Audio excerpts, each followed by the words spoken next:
नमस्कार, I am doctor Ramdas, assistant professor, department of education, Khwaja Moinuddin Chishti language university, Lucknow.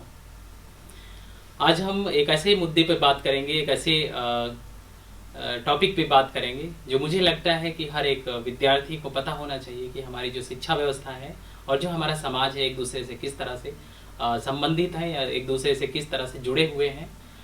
उसमें एक topic आता है सामाजिक परिवर्तन यानी सोशल चेंज। सोशल चेंज कैसे होता है, सोशल चेंज की कौन कौन सी विशेषताएं हैं, हमने पिछले लेक्चर में आपसे बात करी थी कि सोशल चेंज किस तरह से होता है, उसकी कौन सी कैरेक्टरिस्टिक्स हैं। पिछले लेक्चर में हमने इस पे विस्तृत चर्चा करी थी। आज हम बात करेंगे कि सोशल चेंज जो होता है उसके प्रकार कौन कौन से होते हैं या सोशल चेंज के या सामाजिक परिवर्तन के कौन कौन से टाइप्स होते हैं।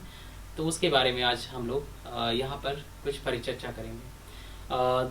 सबसे पहले तो जो हमारा कल्चरल चेंज होता है या जो सांस्कृतिक परिवर्तन होता है, कुछ विद्वान या कुछ शिक्षा शास्त्री उसको ये मानते हैं कि जो हमारा सांस्कृतिक परिवर्तन होता है उसको भी हम सामाजिक परिवर्तन के दायरे में रख सकते हैं या सामाजिक परिवर्तन कह सकते हैं। दूसरा है सिविलाइजेशन चेंज, यानी कि जो हमारी सभ्यता होती है उसमें अगर किसी भी प्रकार का परिवर्तन होता है तो वह भी सामाजिक परिवर्तन ही कहलाता है। जैसे कि हम बात करें कि सिंधु घाटी की सभ्यता में जो सारी चीज़ें हमें आज देखने को मिल रही हैं, इतिहास हम पढ़ते हैं उसका, तो हमें पता चलता है कि उन लोगों के यहाँ किस तरह का रहन सहन था, किस तरह की और सारी चीज़ें थी, किस तरह से वो लोग बात करते थे, किस तरह से वो इन्वायरमेंट पर उनका ध्यान रहता था, किस तरह से वो अपने डेली लाइफ की सारी चीज़ें करते थे।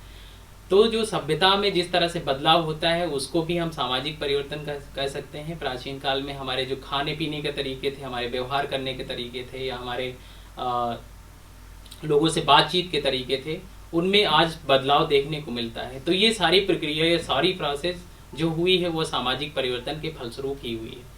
सामाजिक परिवर्तन की जैसे मैंने बात करी थी पिछले वीडियो में, उसमें कई सारे विद्वानों ने माना था कि जो हमारे सामाजिक परिवर्तन है या जो सामाजिक संरचना है उसमें अगर किसी भी प्रकार का बदलाव होता है, उसमें किसी भी प्रकार का कोई परिवर्तन होता है तो उसे हम सामाजिक परिवर्तन कहते हैं। तो सामाजिक संरचना में वो हमारी सारी चीज़ें आ जाती हैं, हमारा खान पान, हमारा रहन सहन, हमारे रीति रिवाज, हमारी परंपराएं, हमारे विश्वास, हमारे अनुष्ठान, इन सारी चीज़ों में अगर बदलाव होता है तो उसको भी हम सामाजिक परिवर्तन के दायरे में रख सकते हैं।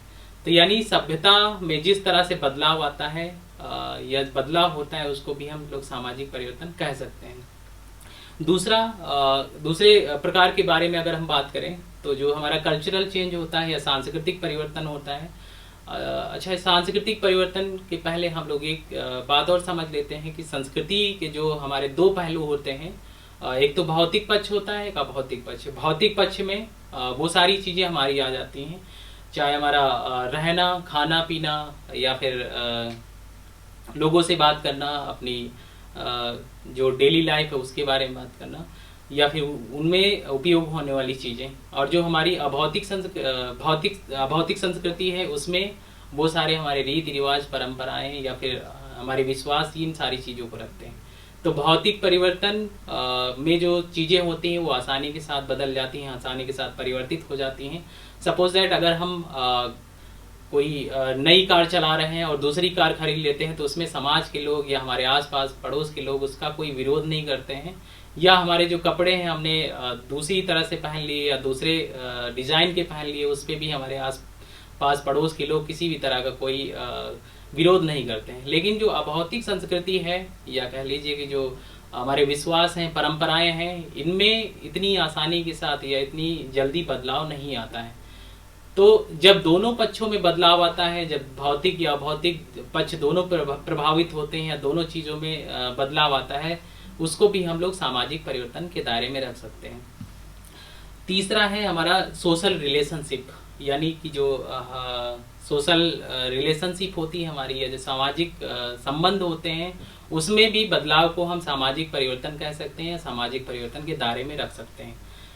सोशल रिलेशनशिप की अगर हम बात करें तो हमारे प्राचीन समय में हमारे शिक्षक और छात्रों का जो संबंध था वह उसका जो तरीका था या वो जो संबंध थे वो दूसरी तरह के थे।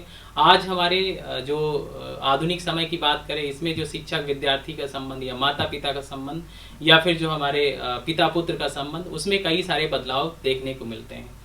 पिछले या प्राचीन काल की अगर हम बात करें तो उसमें जो शिक्षक और छात्र का जो संबंध होता था पिता पुत्र की तरह होता था, लेकिन आधुनिक समय में एक दोस्त की तरह या एक गाइड की तरह जो एक टीचर और स्टूडेंट का संबंध डेवलप हो रहा है।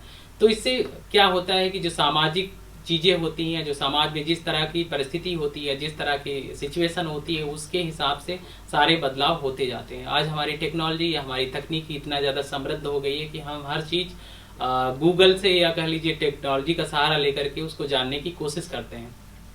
लेकिन एक टीचर की जो भूमिका है या टीचर का जो रोल है वो अपनी जगह पर बना हुआ है। हम भले ही उसके संबंधों में परिवर्तन की बात करते हैं, भले ही हमने उसके संबंधों में परिवर्तन कर लिया हो, लेकिन उसका जो स्थान है वह किसी भी तरह से कम नहीं हुआ है, उसको कमतर नहीं आंका जा सकता है। भले ही हमारे औद्योगिकरण, नगरीकरण या शहरीकरण कितना भी हम पर हावी हो रहे हों, लेकिन जिस तरह से समाज बदलता है उसी तरह से शिक्षा भी अपने चीज़ों में, अपनी आवश्यकताओं में, अपने उद्देश्यों में परिवर्तन कर लेती है। तो इस प्रकार से अगर हम देखें तो हमारा जो सामाजिक परिवर्तन का प्रकार है, सभ्यता में बदलाव या फिर जो है कह लीजिए संस्कृति में बदलाव, या फिर हमारे जो सामाजिक मुद्दे हैं या फिर जो हमारे सामाजिक संबंध है उसमें जो बदलाव होता है उसको भी हम सामाजिक परिवर्तन का पार्ट कह सकते हैं।